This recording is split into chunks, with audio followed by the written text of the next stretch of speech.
박인환은 다양하고 인상적인 경력을 지닌 한국의 유명한 배우이다. 그러나 최근 몇 년간 뇌동맥류를 앓으면서 큰 어려움에 직면했습니다. 뇌동맥류는 심각한 건강 문제이며 특히 업무와 개인 생활의 압박이 높은 연예계에 종사하는 사람들에게는 더욱 그렇습니다. 이는 많은 사람들이 상상할 수 없는 질병이고 박인환은 가슴 아픈 진실과 마주해야 했다. 박인환의 경력은 유명 드라마부터 영향력이 큰 영화 프로젝트까지 다양한 단계를 거쳤습니다. 뛰어난 연기력과 다양한 역할에 유연하게 적응하는 능력으로 호평받고 있다. 대장금, 별에서 온 그대, 왕의 남자 등의 영화를 통해 그는 한국 연예계에서 확고한 명성을 쌓았다. 그러나 박인환은 선수 생활의 결정적인 순간부터 이상한 증상을 보이기 시작했고 의사를 찾아 진단을 받았다. 예상치 못한 결과는 그의 삶을 뒤흔들었습니다. 바로 뇌동맥류였습니다. 이는 감정과 결과가 신체 건강에 영향을 미칠 뿐만 아니라 기분과 정신에도 영향을 미치는 질병입니다. 박인환은 뛰어난 배우일 뿐만 아니라 치료 과정에서도 강인함과 회복력을 보여줬다. 그는 이 특별한 질병과의 싸움에서 인내심과 강인함을 보여주면서 이 도전에 맞서기로 결심했습니다. 박인환 팬 커뮤니티는 어려운 시기에 큰 지지와 격려를 보내왔습니다. 곳곳에서 들려오는 격려의 메시지는 그에게 큰 격려의 원천이 되어 어려운 나날을 이겨내는 데 도움이 되었습니다. 전반적으로 박인환은 유명한 배우일 뿐만 아니라 인생의 인내와 팀워크의 상징이기도 하다. 화면 속 그의 존재는 관객들에게 즐거움을 선사할 뿐만 아니라 건강 문제에 직면한 사람들에게 큰 격려의 원천이기도 합니다. 박인환은 온 힘과 의지를 다해 한국 연예계와 커뮤니티의 긍정적인 상징이다. 배우 박인환이 4월 19일 서울 논현에서 진행된 현지 언론과의 인터뷰에서 취재진과 관객들의 시선 앞에서 자리에서 일어나 삼자 댄스를 선보이며 생생한 화보를 연출했다. 박인환은 태양광의 밝은 빛을 얼굴에 비추며 두 팔을 위로 쭉 뻗은 채 발레 동작을 선보이기 시작했다. 특히 그의 부드러운 움직임은 진정한 댄서처럼 아름다운 이미지를 만들어낸다. 그가 공연하는 동안 모든 시선이 그에게 쏠렸고 공기는 열정과 예술성으로 가득 찼습니다. 동작이 끝난 뒤 뜨거운 박수가 울려 퍼지며 관객들의 감사와 지지를 표현했다. 박인환은 자랑스럽고 자신감 넘치는 표정으로 인상적인 발레 동작을 수행하는 방법을 서슴지 않고 설명했다. 발끝으로 서서 팔을 쭉 뻗는 것이 쉬워 보이지 않나요? 그는 놀란 얼굴로 말했다. 하지만 실제로는 생각보다 훨씬 어렵습니다. 복잡한 움직임에는 인내와 유연성이 필요합니다. 여기에서 다시 돌아와서 다음 단계를 배울 수 있습니다. 그는 계속해서 자신의 비밀을 진심을 담아 공유하고 있다. 가장 중요한 것은 시선이 어디인지입니다. 멀리 바라보면 허리를 곧게 펴고 목을 쭉 뻗을 수 있다.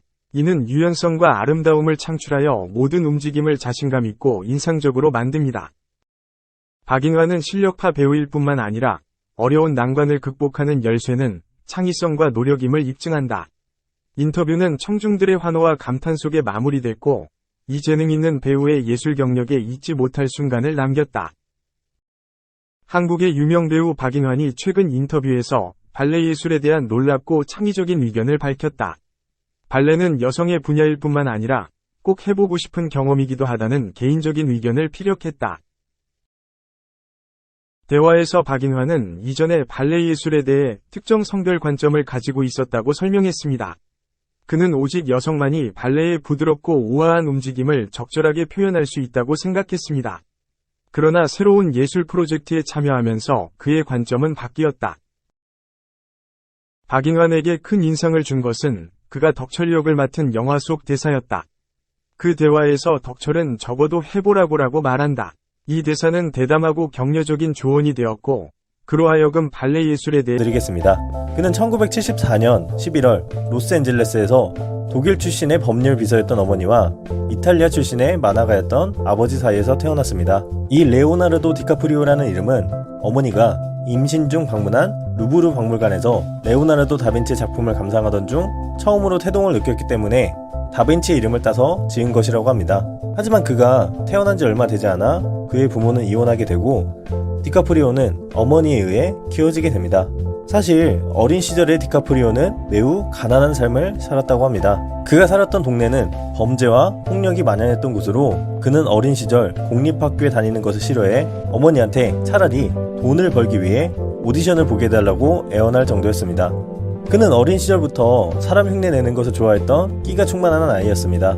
그런데 그가 5살 무렵에 그의 의붓형이 TV 광고를 통해 5천만 원을 버는 것을 보고 그도 본격적으로 배우가 되기로 결심하게 됩니다.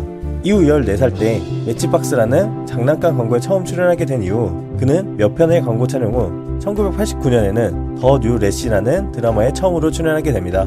하지만 그것을 끝으로 디카프리오는 이후 1년 반 동안 별다른 성과를 거둘 수 없었습니다. 100번의 오디션을 봤지만 모두 떨어지고 한 에이전트로부터는 레니 윌리엄스라고 이름을 바꿔보라고 조언을 들을 정도였습니다. 이렇게 자칫 레니 윌리엄스가 될 뻔했던 디카프리오는 많은 실망을 하고 배우가 될 것을 포기하게 됩니다.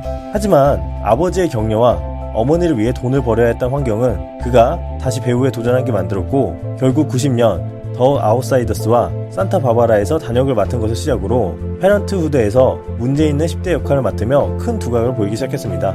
호아킨 피닉스의 연기를 분석하며 연기 연습을 했던 디카프리오는 91년 저예산 호러 무비인 크리터스 3를 통해 처음 영화계에 데뷔를 하게 됩니다. 이후 본격적으로 영화계에 뛰어들기 시작한 그는 로버트 드니로에게서 400명의 후보군 중 직접 발탁되어 소년의 삶이라는 영화에서 드니로의 아들 역할을 맡게 됩니다. 이 영화를 통해 그는 세계비평가협회 최우수 조연상을 수상했고 이후 할리우드에 총망받는 배우로 주목받게 됩니다. 그리고 93년 디카프리오는 길버트 그레이프라는 영화에서 실제 정신지체아로 오해받았을 정도로 조니 뎁의 정신박야가 동생 역할을 완벽하게 소화해내며 골든글로브와 아카데미 나무조연상에 노미네이트 되게 됩니다.